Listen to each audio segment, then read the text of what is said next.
Coucou à tous, bon, je vous reviens aujourd'hui pour une vidéo que j'ai envie de faire depuis extrêmement longtemps, mais dans laquelle j'osais pas trop me lancer, sans doute parce que les événements étaient trop récents ou que je me sentais pas à l'aise d'en parler à l'époque, et puis que maintenant ça va mieux, et que j'aurais peut-être beaucoup moins de mal à mettre des mots sur tous ces souvenirs et toutes ces émotions qui sont passées par moi dans ces épreuves à vivre. Et, euh, et puis parce que c'est aussi un sujet qui me tient énormément à cœur et quelque chose pour lequel j'aimerais œuvrer en fait plus tard ou dès que je pourrais en fait parce que c'est pour moi une cause qui est universelle déjà, ça touche tout le monde et puis parce que moi ça m'a touché tellement, tellement souvent, tellement violemment que je me suis dit que parler de mon expérience pouvait peut-être aider ou, je sais pas, rassurer, peut-être soulager un peu aussi d'autres femmes qui vivent ou ont vécu la même chose que moi durant toutes ces épreuves. Voilà, donc si vous avez vu le titre, je pense que vous l'avez vu si vous avez cliqué ce sens sur la vidéo. Je vais donc parler en fait de mes problèmes, de mes soucis que j'ai eu à devenir maman. Voilà, donc parce que beaucoup d'entre vous ne savent pas en fait par quoi je suis passée avant d'avoir le bonheur d'avoir mon premier bébé et puis ce second qui va bientôt arriver. Donc, enfin, pour certaines surtout, ça doit être extrêmement flou parce que j'en ai parlé sans donner de détails parce que voilà, j'avais pas spécialement l'envie. Comme je vous ai dit au début de la vidéo, sur le moment, c'était, je voulais pas en parler tout simplement. C'était quelque chose qui était trop douloureux pour moi et je voulais pas raconter en fait cette partie-là de ma vie, qui n'est d'ailleurs pas si loin et qui a duré très longtemps. Donc voilà, je me sentais pas d'en parler et puis maintenant c'est le cas. Donc je suis plutôt sereine, je suis plutôt contente de pouvoir en parler aujourd'hui parce que c'est des blessures qui restent dans le cœur d'une femme et dans son esprit toujours assez violentes et assez fortes, toujours présentes surtout. C'est quelque chose que l'on n'oublie jamais, la perte d'un enfant, aussi petit fut-il. Voilà, c'est quand même quelque chose quand on désire avoir un enfant qui est affreusement douloureux à vivre que de le perdre. Voilà, donc je pense que je vais commencer par vous raconter tout simplement mon histoire. Enfin, commencer d'ailleurs, ça va être que ça, parce que je peux pas vous parler de la vôtre. Donc voilà. Donc voilà, moi j'ai commencé cette histoire de fausse couche à répétition quand j'avais 23 ans.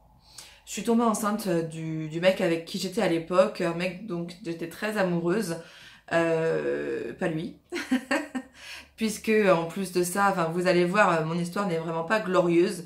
Je ne suis absolument pas fière des événements que je vais vous raconter parce que ça fait partie de mon passé et que j'en ai quand même assez honte parce que j'étais naïve et sûrement un peu trop facile à l'époque et voilà, je me suis laissée avoir par un con comme beaucoup d'entre nous, hein. Voilà, donc j'étais avec ce mec depuis 2 mois.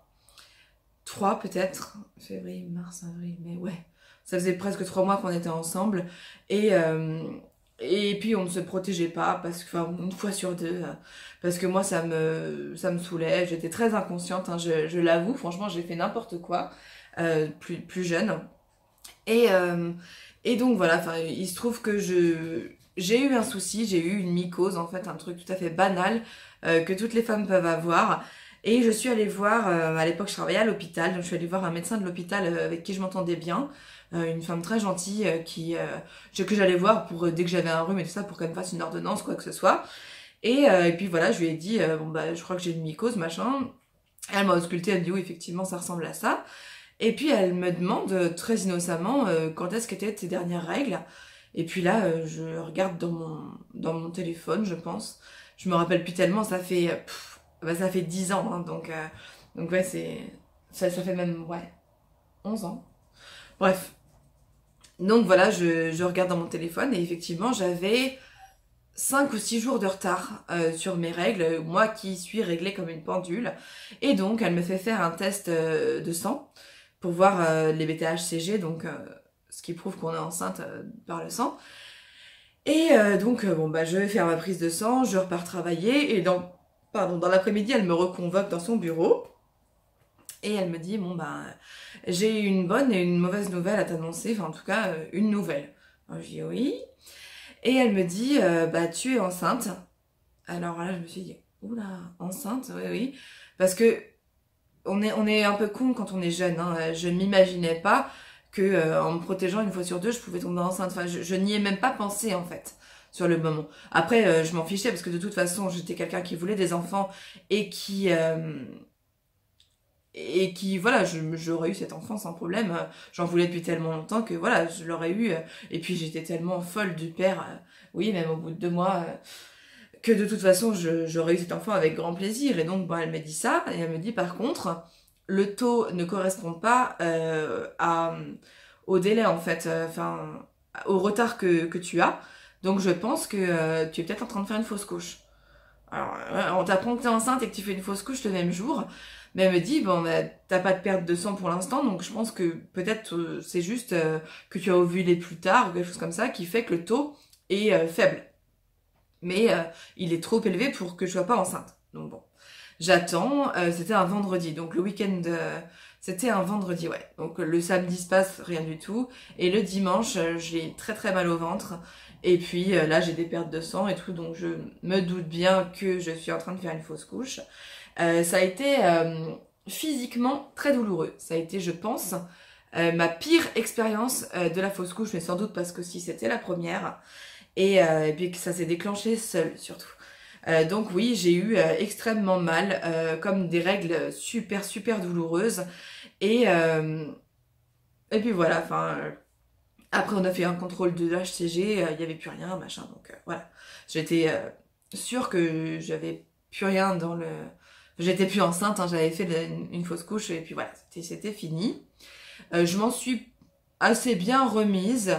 Même si j'étais triste parce que j'avais pas pu en parler à l'époque à ma mère, parce que mes sœurs et mon papa avaient décidé que c'était mieux que j'en parle pas.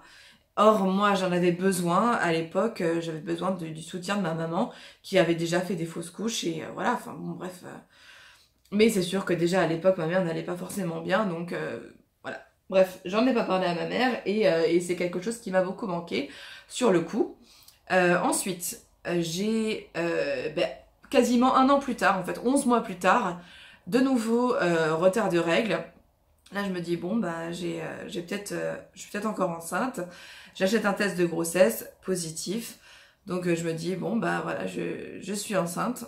Et cette fausse couche là est un peu plus floue pour moi. Je me rappelle plus tellement en fait de comment ça s'est passé. Je réfléchis parce que j'ai déjà réfléchi avant de faire la vidéo et je me rappelle plus trop.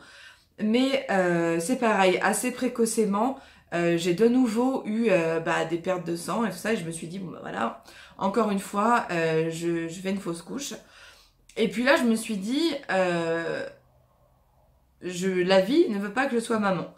Parce que dans ma famille, tous les frères et sœurs de mes parents ont des enfants et il n'y a pas de problème d'infertilité. Donc je me suis dit c'est bizarre que moi j'y arrive pas. Et à l'époque, j'avais vraiment un léger surpoids. Hein. J'étais pas aussi ronde qu'aujourd'hui. Et puis en plus de ça, je tombais enceinte. Donc pour moi, pour le souci était plus de mener à terme une grossesse plutôt que de tomber enceinte. Du coup, je me suis dit bon je sais pas quoi faire. J'ai été plus touchée par cette fausse couche psychologiquement parce que la première j'ai su que j'étais enceinte en même temps qu'on m'a dit que peut-être j'allais faire une fausse couche, donc c'était entre guillemets plus facile à vivre parce que je m'y attendais. Là pas du tout, je m'attendais juste à avoir un enfant. Et parce que je savais aussi que faire une fausse couche ça arrive à toutes les femmes. Et puis voilà, enfin après pas forcément à mon terme ou voilà, mais bon bref, je me suis dit une fausse couche ça arrive. Ma mère elle-même en a fait 3, elle a eu 5 enfants, voilà, mais bon. Et du coup, j'ai un peu plus mal vécu cette fausse couche là en me disant que de toute façon, je pensais que j'aurais jamais d'enfant. Après, je me suis séparée de ce fameux mec là. Parce que bon, l'histoire a été très très compliquée avec lui. la rupture aussi, et après je me suis un petit peu enfermée dans une bulle. J'étais extrêmement malheureuse à cette époque-là, donc j'avais 25 ans, ouais c'est ça, 24-25, et je faisais n'importe quoi, je rencontrais plein de mecs pour me sentir un peu mieux, comme si ça marchait comme ça, mais bon bref, on ne choisit pas, hein, quand on fait des conneries irréfléchies, et surtout quand on va pas bien, on fait toujours un peu n'importe quoi, et ça a été mon cas. Du coup, voilà, j'ai rencontré pas mal de mecs, dont un qui m'avait plus touché que les autres, et pourtant c'était vraiment pareil. Vraiment pas un mec bien, mais je sais pas pourquoi, ce mec-là me touchait. Et parce qu'il avait peut-être aussi un passé qui ressemblait au mien, un peu malheureux, tout ça, enfin bref. Ce mec-là, j'en étais pas amoureuse, mais il y avait une attirance. Et du coup, je lui ai demandé si il voulait bien me faire un enfant, que j'élèverais toute seule. Donc j'étais prête à faire un bébé toute seule, vraiment. Hein, parce qu'en plus, lui, il avait déjà à l'époque 3 enfants. Avec une autre fille, et puisque je savais pas ce qu'il y en avait d'autres aussi ailleurs. Mais bon, c'était pas mon mec, hein, on était, on va dire sex friends pour parler mal. Mais voilà, enfin, j'avais pas de sentiment pour lui, il n'en avait pas pour moi, mais on s'entendait très bien, et donc voilà, je me suis dit, tiens, puisqu'après tout, il a des enfants, est-ce qu'il voudrait bien m'en faire un? Il a dit oui. On a essayé une fois, à partir du moment où il m'a dit oui, et puis voilà, je suis tombée enceinte, et ça c'était en 2008, en décembre 2008. Et voilà, je me suis dit, bon ben voilà, je fais mon bébé toute seule, je suis enceinte, tout a l'air de bien se dérouler, donc je fais pas de fausse couche au début, et là je prends rendez-vous pour une échographie quand même de datation. Comme j'avais déjà fait des fausses couches, je me suis dit, bah, je vais voir si ça tient cette fois-ci. Donc je prends rendez-vous pour 1 mois plus tard en fait, de la découverte de cette grossesse. Et malheureusement, la veille du jour de l'échographie, je saigne.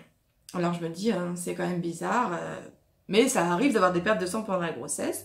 Donc je vais à mon écho, et quand le médecin, donc que je connaissais très bien parce que c'était un médecin pour lequel je bossais avant, me met la sonde en intravaginal, donc pour mieux voir, elle me dit, ah, mais quand même tu saignes beaucoup, et je dis, bah oui, oui, oui. Elle me dit, bon ben, elle regarde, et elle dit, bah oui, tu es bien enceinte, je vois bien l'embryon, machin, mais elle dit, par contre, il n'y a pas de cœur qui bat.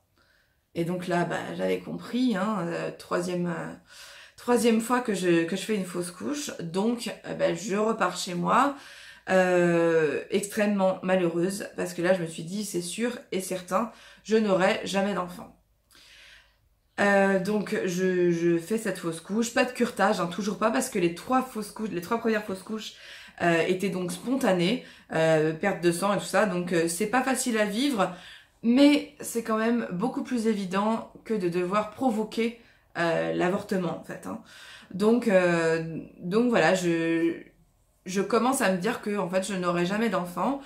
À partir de là, s'ensuit une petite période un peu difficile dans ma vie, mais très petite, parce que ça a duré genre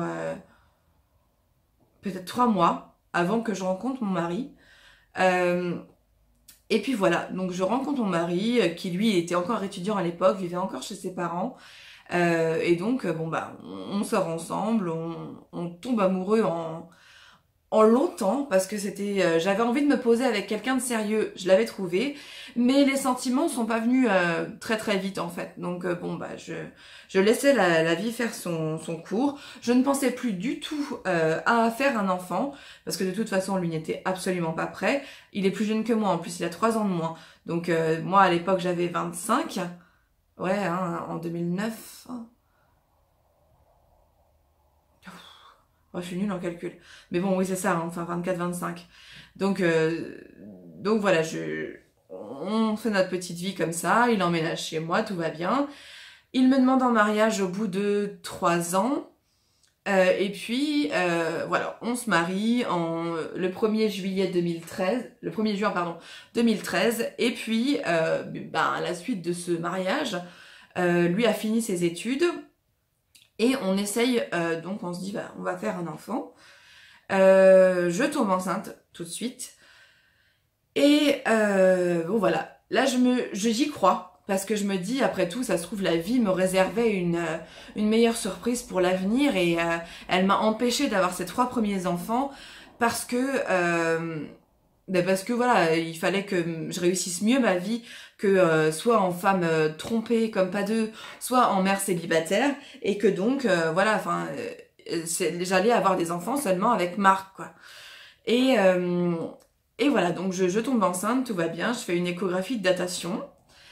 Alors l'échographie de datation, elle se passe plus ou moins bien parce que la médecin, enfin la radiologue, trouve que l'embryon déjà est plus petit que ce qui devrait être à ce stade-là.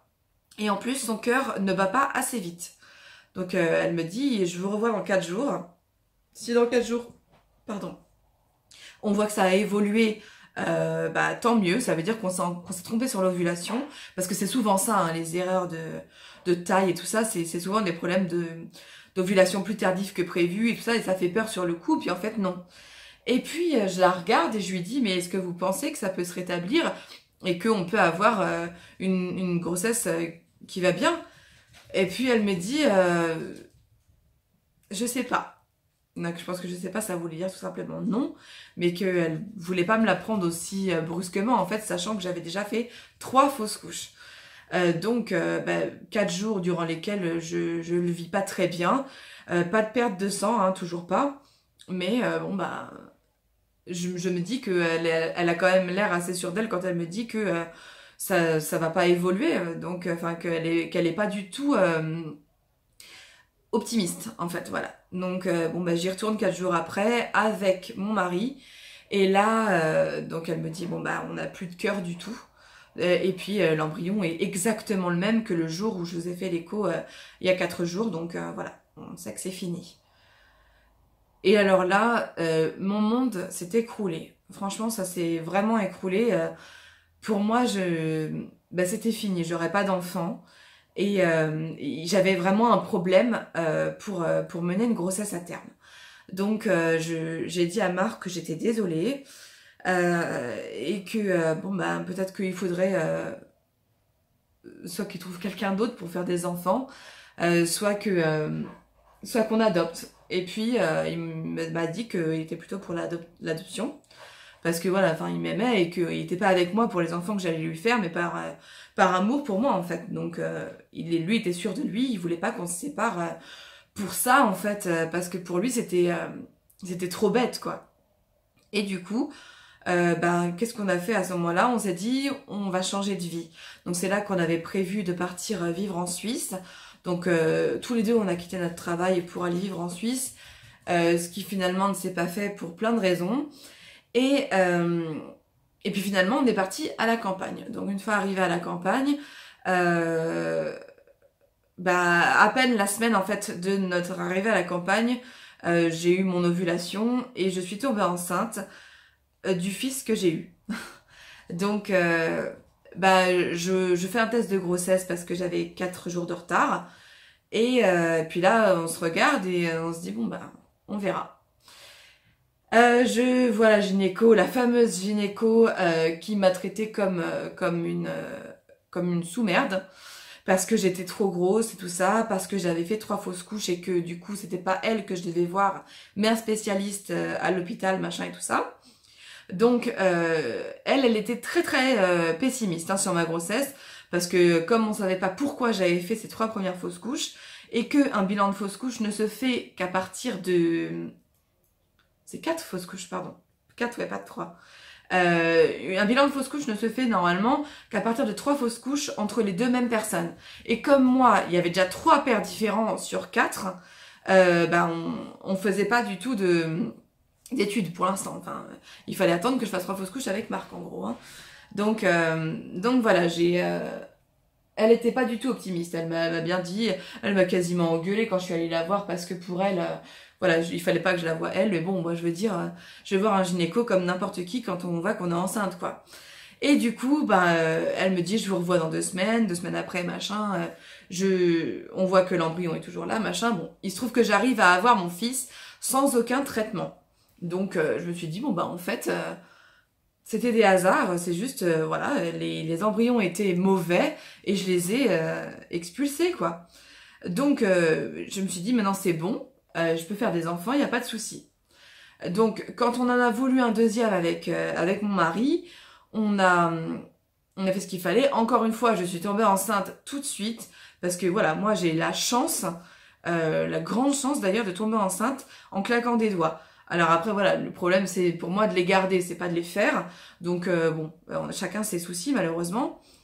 Donc je suis retombée enceinte en octobre dernier, donc 2016. Enfin, ouais, c'est ça, le 30 septembre.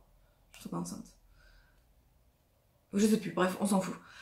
De là, je vois que donc je suis enceinte. Je vais voir un de mes patrons, en fait, qui est la femme de mon gynéco actuel. Elle me fait une écho, elle me dit oui, c'est bon, t'es enceinte, tout va bien, nanana, on entend le cœur, tout va bien. Et elle me dit, à partir de 9-10 semaines, va voir un gynéco quand même, parce qu'il faut faire des prises de sang, il faut que tu sois suivi, donc voilà. Donc je prends rendez-vous pour à peu près aux alentours des 10 semaines.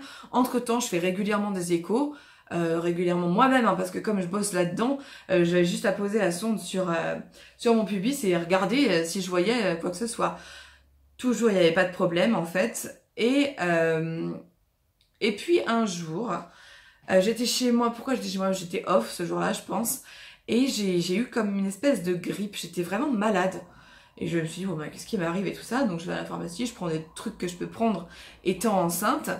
Et puis voilà, un jour seulement, j'ai été malade. Le lendemain, plus rien du tout. Donc, très bizarre. Et ça, c'était 4 jours avant de voir la gynéco aux 10 semaines de grossesse, en fait. Donc, j'arrive chez la gynéco, je lui dis, bonjour, gna. C'était une gynéco que je ne connaissais pas parce que moi, en région parisienne, j'en avais plus, en fait, à la suite de ma première grossesse menée à terme. J'avais plus de gynéco parce que j'avais été trop déçue et j'avais été suivie par une sage-femme. Donc voilà. Et alors, elle me dit, ah oui, vous avez fait 4 fausses couches quand même, gna. Bon, écoutez, je vais vous ausculter, gna, on va faire une écho. Et donc voilà, elle me fait l'écho, je vois sa tête bizarre. Je dis oui. Et puis elle insiste, puis en plus c'était en endo-vaginal. Donc moi qui aime pas trop ça, parce que ça me gêne en fait. Et puis j'ai tellement eu d'échos mauvaises par voie endo-vaginale que du coup ça me rappelait des mauvais souvenirs. Et pour cause, là, et puis elle commence à faire une tête vraiment pourrie. Et là, elle retire la sonde et elle me dit, c'est pas une bonne nouvelle pour la grossesse. Alors, c'est pas une bonne nouvelle, ça veut rien dire, ces conneries. Mais bon, bref, j'avais compris que c'était fini. Je lui dis, il n'y a pas de cœur, c'est ça? Elle me dit, non, il n'y a pas de cœur. Et elle me dit, la grossesse s'est arrêtée environ il y a 4 jours. Ça tombait le jour où j'avais été malade, en fait, et c'est très bizarre. Et bon, bref, comme quoi j'avais sûrement senti, ou alors c'était un petit signe, je sais pas. Bref, donc, fausse couche. Oui, du coup, je vous ai pas dit, mais comme ça se déroule exactement de la même manière, tant mieux. Du coup, je fais cet arrêt de grossesse, en fait, et bien sûr, pas de sang, rien du tout. Donc, on me dit, soit vous attendez quelques semaines et vous allez perdre l'embryon, soit vous voulez vraiment passer à autre chose assez rapidement. Et à ce moment-là, on fait une aspiration ou le cytotec, le médicament, pour avorter, donc. Et avorter qui veut pas forcément dire qu'on tue le bébé, hein, ça veut juste dire qu'on l'expulse. Hein. Donc dans ce cas-là, en tout cas, ça s'appelle quand même un médicament abortif. Hein. Donc,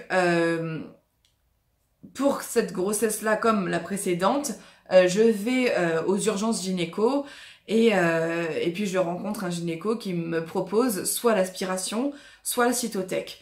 Alors pour la première, la première fois que j'ai dû passer par là, j'étais enceinte que de 6 semaines. À 6 semaines, l'embryon est encore assez petit. Donc pour l'expulser avec le médicament, il n'y a pas de souci. Mais pour la deuxième, comme j'étais à 9 plus 4, je crois, oui, j'étais à 9 plus 4, le gynéco m'a dit ça va être plus gros. Donc c'est vous qui voyez si vous vous sentez d'essayer ou pas. Et je lui ai dit, moi je veux pas d'aspiration. Donc je veux absolument prendre le cytotec et faire ça tranquillement chez moi. J'ai pas envie d'être hospitalisée, pas envie que on m'aspire. C'est quelque chose qui me dégoûte. Hein. Franchement, pour moi, l'aspiration, c'était une épreuve que j'avais pas du tout envie de vivre. Hein. Déjà que j'ai perdu mon bébé, tout ça, je sais que certaines n'ont pas le choix. Hein. Mais moi, j'ai choisi de faire ça chez moi. Et il m'a dit, au moins si vous le sentez, comme vous l'avez déjà fait, je vous fais confiance. Et donc je vous donne le cytotec. Et puis et vous faites un contrôle 15 jours après. Si jamais ça va pas, machin, de toute façon vous revenez. Voilà. Il m'a dit, vous faites pas ça toute seule chez vous. Il faut que vous soyez entouré parce que s'il y a des hémorragies, machin et tout ça. Donc, pour la première prise de cytotec, donc à la fausse couche d'avant, ça s'était très bien passé, enfin, extrêmement douloureusement, parce que, voilà, on provoque quand même l'ouverture du col de l'utérus, qui normalement se fait avec les contractions, hein. Donc, c'est des contractions qu'on fait pour ouvrir, ça fait extrêmement mal, d'autant qu'à l'époque, le cytotec se prenait par voie orale. Maintenant, ils nous disent que le cytotec se met en intravaginal et c'est quand même 1000 fois mieux parce que ça s'accompagne pas de diarrhée, de machin avec. Hein. La première fois que je l'ai pris, ça a été une horreur. Et ensuite, donc, la seconde fois que je l'ai fait, c'était donc en décembre dernier. Ça s'est extrêmement bien passé. Je n'ai quasiment pas eu de douleur et j'ai tout de suite expulsé. Donc même si c'était gros, je l'ai eu dans ma main, j'ai pu voir le fœtus. C'était quelque chose qui était important pour moi. Je sais que certaines filles seraient sûrement choquées, mais j'avais besoin de le voir, j'avais besoin de me dire qu'il y avait bien quelque chose et que voilà, ce petit bébé était bien mort et voilà, parce que j'y croyais pas en fait, hein, même quand je suis allée aux urgences et qu'ils vous refont de toute façon une écho de contrôle, j'avais pas envie d'y croire que c'était fini et voilà, bref, du coup, je refais encore une fausse couche, donc 4e. Et puis là, je me dis qu'il doit forcément y avoir un souci. Même si j'avais réussi une fois à avoir un enfant, qu'il y avait forcément quelque chose qui allait pas ailleurs. Et puis j'en ai beaucoup parlé en fait avec JN, donc le médecin, la femme de mon gynéco actuel, et elle me dit... tu sais, peut-être que tu as simplement des problèmes de thrombose qui se forment dans tes veines et qui empêchent le développement du fœtus, parce que qui empêchent le sang tout simplement de venir à lui. Et je lui dis, ah bon, mais ça existe ça? Elle me dit, bah, bien sûr, c'est pour ça que énormément de femmes prennent de l'aspégique en début de grossesse pour fluidifier le sang et qu'il n'y ait aucun souci à ce niveau-là. Et elle me dit, donc moi, voilà, si j'étais toi, pour la prochaine grossesse, si tu as envie de retenter l'expérience, et elle dit, vois un médecin avant et fais-toi prescrire l'aspégique. Donc, elle me parle de ça. Mais bon, à l'époque, de toute façon, je venais de faire une fausse couche, donc j'avais pas envie forcément de retenter le truc tout de suite. Et puis, en fait, je suis tombée enceinte en mars. Donc, j'ai eu mon retour de couche donc en décembre, mi-décembre, je fais ma fausse couche.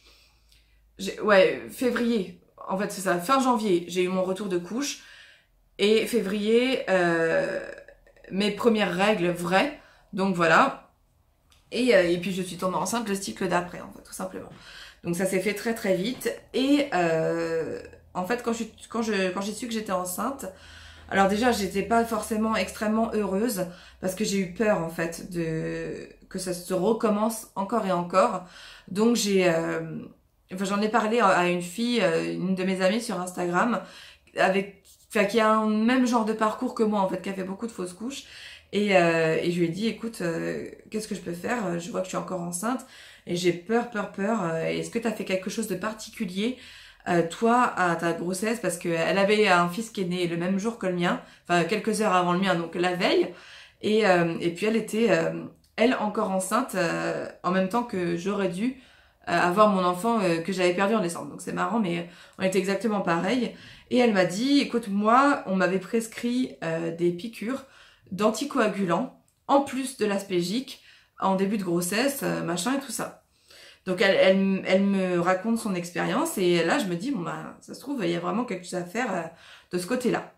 Et donc je vois le gynéco pour la première fois à 6 semaines et quelques de grossesse, donc le fameux mari de ma patronne, qui a été exactement ce que j'attendais en fait qu'il soit. Vraiment adorable et génial. Et alors lui, du coup, je lui parle du Lovenox, il me dit bah oui, bien sûr, Lovenox. Oui, moi, dans un cas comme le vôtre, ça me paraît essentiel. Donc voilà, je vais vous mettre sous Lovenox, sous Aspégique, et on se reverra toutes les 3 semaines pour voir l'évolution en fait du fœtus. Et puis il y croyait quand même pour moi, mais je voyais qu'il avait beaucoup de réserves, et ce qui est normal, parce que forcément on fait peur hein, dans ces cas-là. Et puis donc, on s'est revus toutes les 3 semaines, je continuais mon traitement.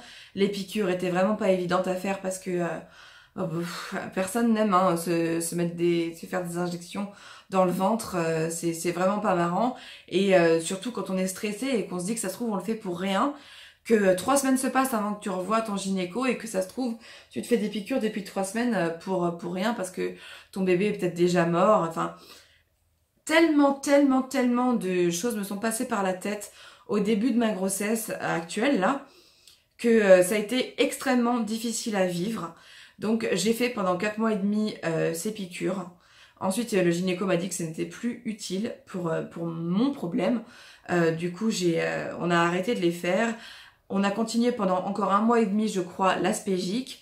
Et après il m'a dit bon bah voilà on arrête tout.